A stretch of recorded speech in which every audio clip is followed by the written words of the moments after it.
Insinyur Ciputra dikenal sebagai pengusaha konstruksi dan properti nasional. Ia adalah sosok di balik berdirinya sejumlah bangunan penting di Jakarta. Salah satunya adalah Ciputra Artpreneur, tempat di mana saya berada sekarang.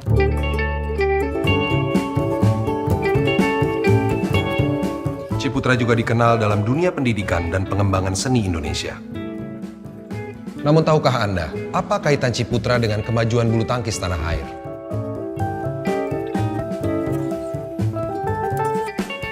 Maestro kali ini akan mengajak Anda untuk mengenali sosok Ciputra dan kontribusinya bagi bulu tangkis Indonesia hingga bisa mendunia. Ciputra lahir pada 24 Agustus 1931 di Parigi, Sulawesi Tengah dengan nama Chi Chin Huan. Ia adalah anak ketujuh dari pasangan pedagang kelontong Chi Simpo dan Li Engnyo. Hidup dalam keluarga sederhana, kebiasaan hidup yang aktif sebagai anak pesisir adalah bagian dari kehidupan masa kanak-kanaknya. Ciputra mengalami sendiri masa pendidikan yang penuh tekanan.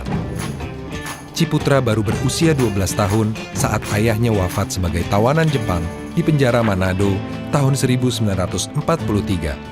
Ia lalu pindah ke rumah kakeknya di Gorontalo untuk melanjutkan sekolah. Berlari menjadi bagian penting kehidupan remaja Ciputra yang kemudian mengantarnya berkenalan dengan dunia olahraga. Ciputra sempat menjadi atlet lari berprestasi yang mewakili Sulawesi Utara di Pekan Olahraga Nasional 1952 untuk cabang lari 800 dan 1500 meter. Saya bertemu dengan seorang jurnalis olahraga senior untuk menggali cerita perkenalan Ciputra dengan bulu tangkis. Mas, kapan sih orang Indonesia mulai mengenal atau bermain bulu tangkis? Ya, kalau bicara tentang kapan ya orang Indonesia bermain bulu tangkis, sebenarnya dari zaman era pendudukan zaman Belanda sebenarnya kita sudah dengar banyak di berbagai kota, terutama di jalur Pantura ya, sisi Pantura di Pulau Jawa, banyak orang yang sebenarnya menggemari bulu tangkis. Ketika Pekan Olahraga Nasional atau PON pertama berlangsung di Solo tahun 1948, atau setelah 3 tahun Indonesia merdeka pun cabang bulu tangkis sudah dipertandingkan secara resmi. Ciputra menyadari satu hal dalam hidupnya, olahraga dapat menghapus segala bentuk diskriminasi. Semasa kuliah di jurusan arsitektur ITB, Ciputra menyaksikan Tanju Hawk, Ferry Sonneville dan kawan-kawan merebut juara Piala Thomas 1958. Sejak saat itu, bulu tangkis tidak pernah lepas dari perhatiannya. Dia melihat bahwa lewat bulu tangkis ada rasa kebanggaan yang bisa diciptakan.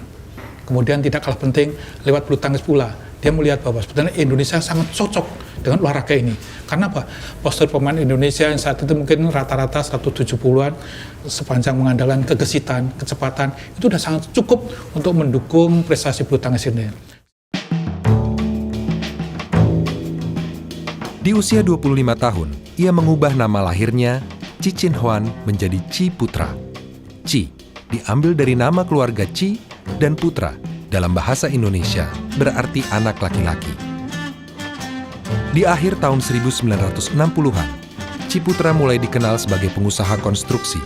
Perusahaan PT Pembangunan Jaya dipercaya pemerintah ibu kota untuk membangun sekian infrastruktur utama di Jakarta. Pasar Senen, Taman Impian Jaya Ancol, Perumahan Pondok Indah, dan Bintaro Jaya. Jalan bagi Ciputra untuk berkontribusi ke dunia bulu tangkis Indonesia pun terbuka.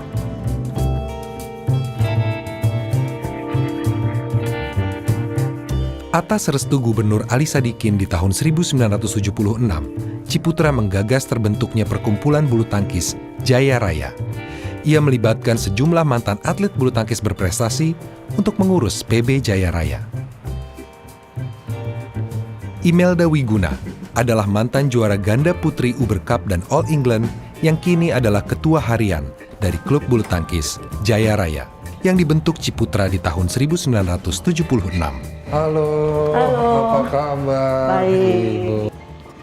Salah satu puncak kejayaan PB Jaya adalah menghasilkan salah satu atletnya mendapatkan emas di Olimpiade tahun 92.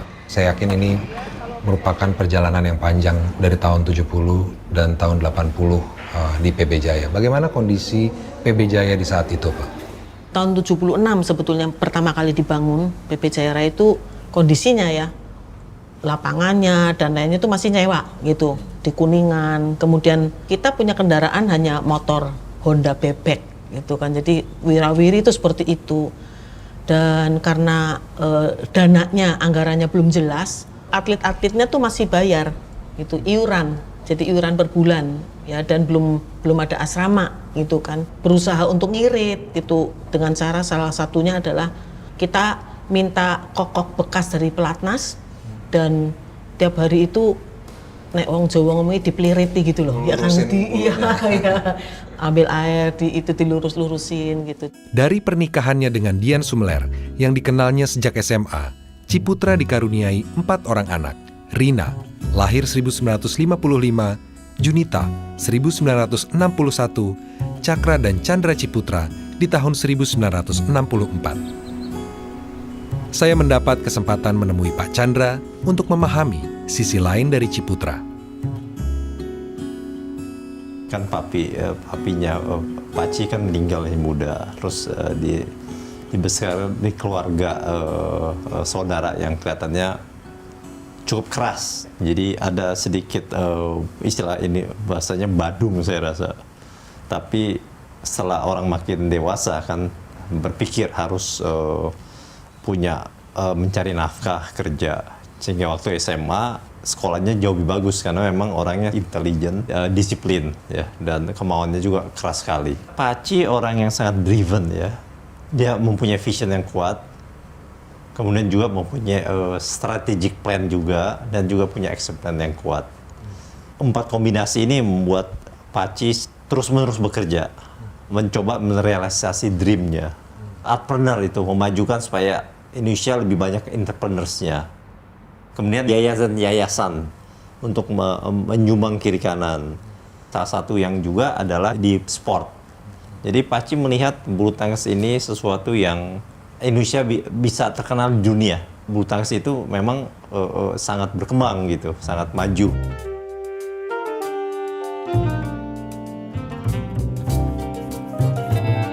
Saya menemui Rudi Hartono, pemegang rekor 8 kali juara All England yang bersama Ciputra dan Retno Kustiah ikut mendirikan PB Jaya Raya.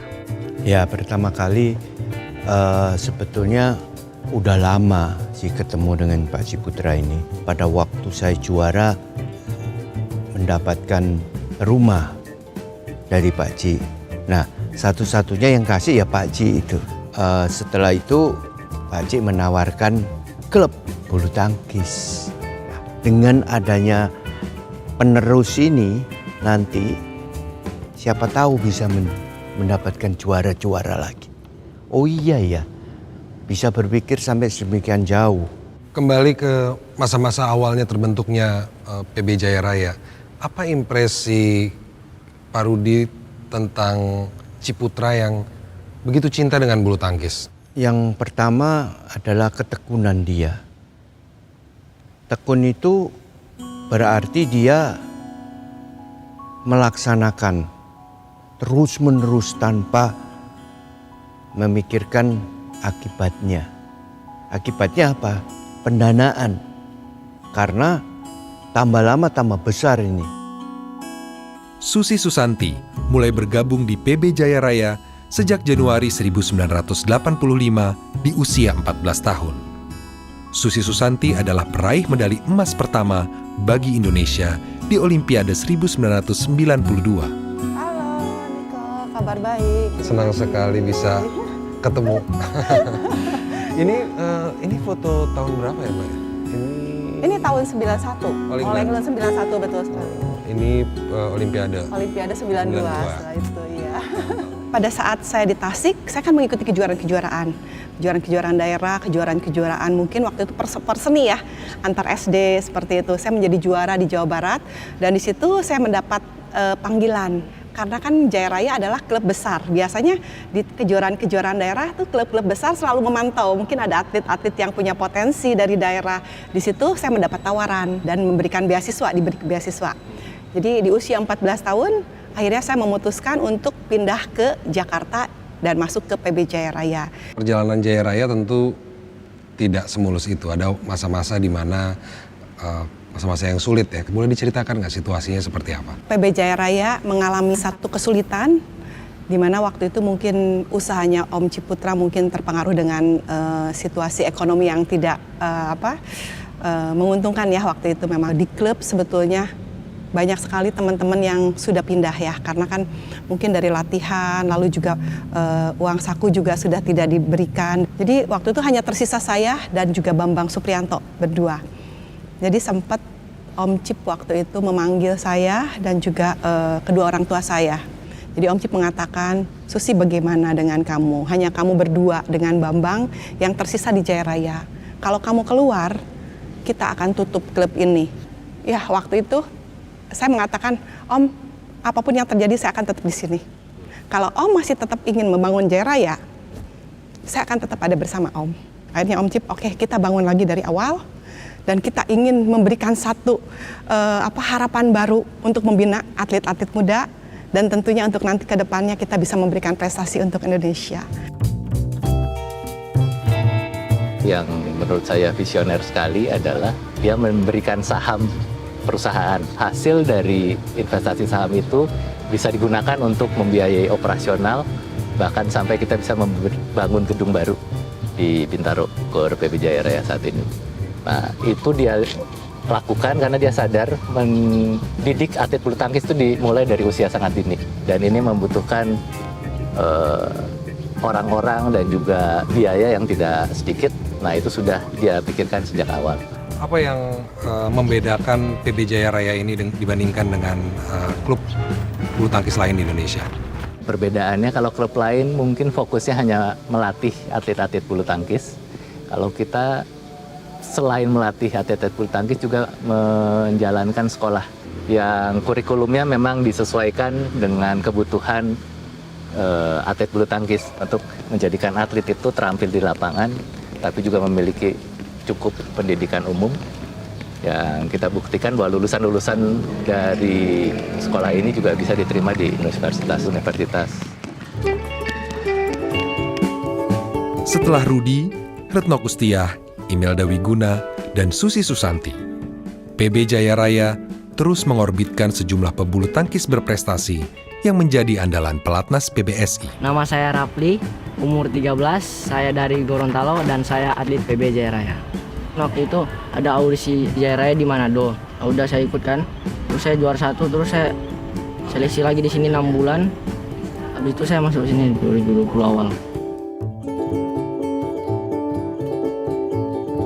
Bedanya apa kehidupan sehari-hari berlatih di Gorontalo dan di sini? Kan ini asrama kan sama gor dekat kan, kayak cepat latihan. Saya waktu di rumah itu mas, latihan rumah sama gornya itu 60 kilo mas. Ya, saya naik motor tuh pulang balik gitu.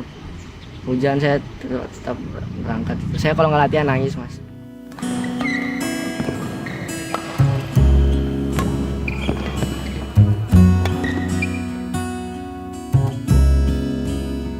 Gimana sih pengalamannya selama berlatih di PB Jaya Raya ini?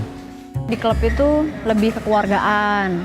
Meskipun bulu tangkisnya prioritas, tapi pendidikan nggak ditinggal gitu, nggak dilepas gitu aja. Nggak semua bisa jadi juara, kan juara tuh kan hanya 1, 2, 3, dan yang main tuh banyak. Dan mungkin kalau second optionnya, kalau mereka pun nggak berhasil di sini, mereka masih bisa kuliah, melanjutkan ke universitas yang bagus. Saya bisa termotivasi buat lebih bersemangat lagi sih. Kalau saya lihat di Jaya Raya ini punya pelatih yang bagus juga. Jadi mereka bisa bimbing pemainnya, bisa kasih masukan, dan juga dari pengurus-pengurusnya itu benar-benar support ya. Jadi kita seperti udah kayak sama orang tua sendiri. This is crucial. It's wide, the gold medal to Gracia Poli and Apriani Rahayu. Pertama kali itu saya dari Manado, dan memang kebetulan tante saya itu atlet bulu tangkis, dan dia menyarankan saya dan mama saya waktu itu untuk masuk di klub Jaya Raya. Jadi akhir dari Manado, umur 8 tahun ke sini dan langsung masuk klub Jaya Raya. Umur 8 tahun, sekitar tahun 96 sebelum kita mau untuk merantau. Mama saya memang sempat tanya ke saya, apakah kamu mau bermain bulu tangkis dengan serius? Waktu itu saya balik seminggu, saya bilang iya mah saya mau, ya udah ayo kita ke Jakarta, ada klub yang mama udah pengen kasih kamu, ya pengen tempatkan kamu di Jaya Raya. Tetapi juga dengan ada sekolah. Jadi kenapa juga tante saya juga menyarankan di sini karena Jaya Raya itu membuat sesuatu yang tidak ada olahraganya tetapi tidak meninggalkan pendidikannya. Jadi pada saat kita pun berprestasi, Jaya Raya pun juga mengajarkan kita untuk saling bekerja sama, untuk saling solid. Jaya Raya ini tuh sangat luar biasa kepada kita semua ya. Kepada saya dan kakak-kakak senior saya dan adik-adik yang lain yang sangat membimbing, bukan hanya membimbing pada saat kita mau prestasi, enggak. Jadi membimbing attitude kita juga.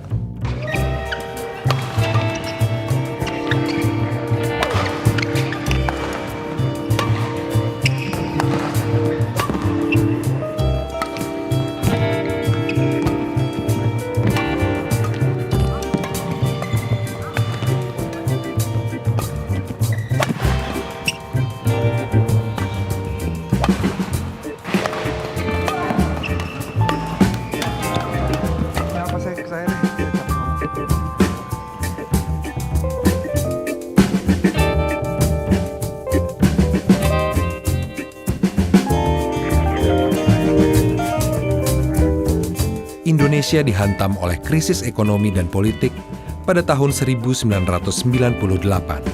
Dunia usaha di Indonesia menghadapi tantangan besar, tak terkecuali kelompok usaha pembangunan jaya yang terpaksa melakukan PHK, pemotongan gaji karyawan, dan penawaran pensiun dini. Namun seperti ungkapan Rudi Hartono, kecintaan Ciputra pada bulu tangkis tidak pernah padam, bahkan semakin kuat.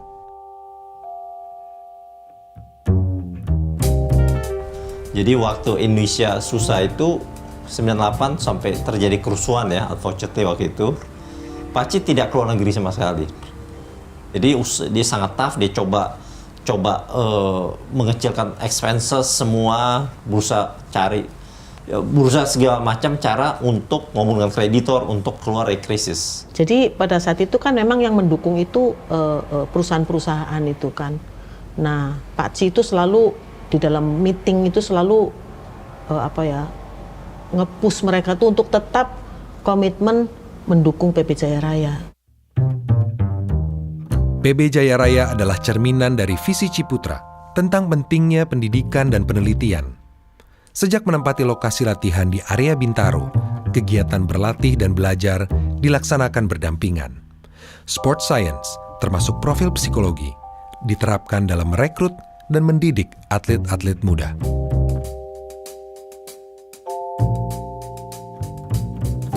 Penerapan sport science itu dimulai dari hal-hal yang sederhana. Jadi ada pencatatan hasil latihan, pencatatan hasil pertandingan. Makanan itu kita usahakan supaya cukup sesuai dengan gizinya. Nah, itu semua tercatat dan boleh diakses juga oleh atletnya sendiri sehingga dia mengetahui perkembangannya. Jadi kita memiliki roadmap untuk menuju profil psikologis atlet yang juara. Itu salah satu penerapan sport science. Sepanjang tahun 1976 sampai 2019, atlet PB Jaya Raya terus berhasil meraih prestasi puncak dalam berbagai kejuaraan tingkat dunia.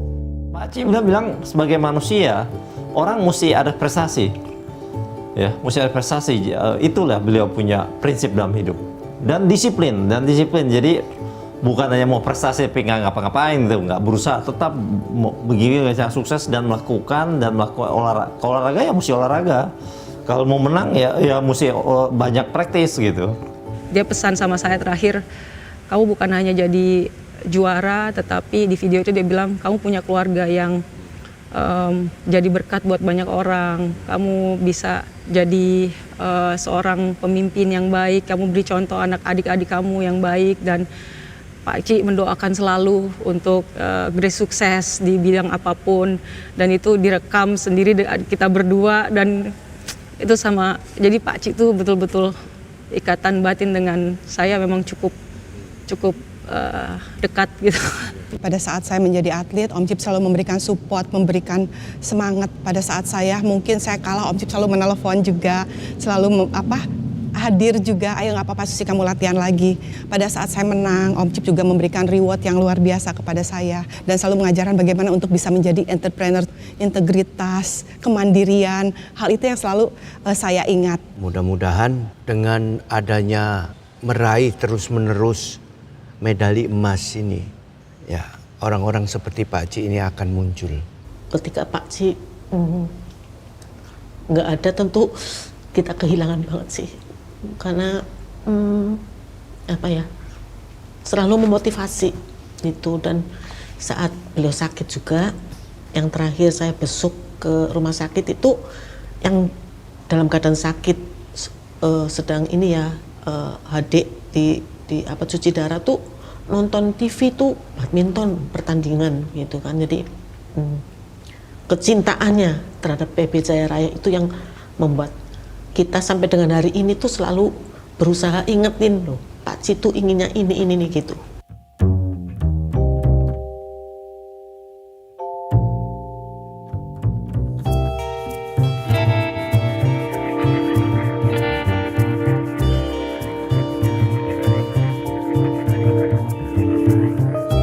Ciputra adalah maestro dalam pembinaan olahraga. Semua pencapaian besar itu bermula dari impian seorang putra kelahiran Parigi. Ciputra, mantan pelari cepat, insinyur, pecinta seni, pengusaha nasional, pendidik, dan mentor yang terobsesi pada prestasi yang diyakininya bisa diraih melalui bulu tangkis Indonesia. Anda baru saja menyaksikan Maestro Indonesia bersama saya Nicholas Saputra.